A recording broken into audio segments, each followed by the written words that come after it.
The final big event in this year's Summer of Cycling got underway in Hillsville with the first edition of the Jayco Herald Sun Tour presented by Let's Go Motorhomes. It was a tough 123-kilometre course that confronted a peloton which included dual world champion Giorgia Bronzini and the world's #1 ranked cyclist Annemiek van Vleuten. After a calm start to the race, Brodie Chapman launched a bold attack at the halfway point as they climbed the first of the Gumbaya World Queen of the Mountain points on the outskirts of Warburton. A former downhill mountain biker, Chapman made the most of the tricky descent and extended her advantage as a chasing group of 12 tried to reel her back in.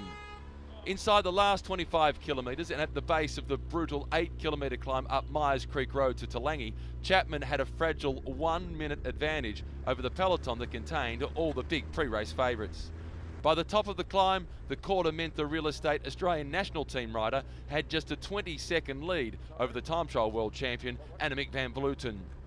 But Chapman wasn't done with yet. Against the odds, she survived, winning solo 8 seconds ahead of van Vleuten, with the bunch sprint for third being taken out by Chloe Hosking at 1 minute and 2 seconds behind. Presentations will be held here shortly. They were telling me that there was a gap that was closing and I was just like, oh man, I don't really want to know. I just want to keep riding as hard as I can to the finish. But to know that it was Annemiek makes me feel pretty good. It was a beautiful stage. I think the area is beautiful and the course I really liked. It was really hard, but also there was a really race going on today. Like also teams wanted to attack, was a group in front.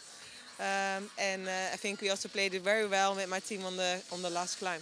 Chapman will wear the yellow jersey and, courtesy of her stage win plus the time bonus, start with a 12-second lead over Annemiek van Vleuten. The battle for yellow will be tight.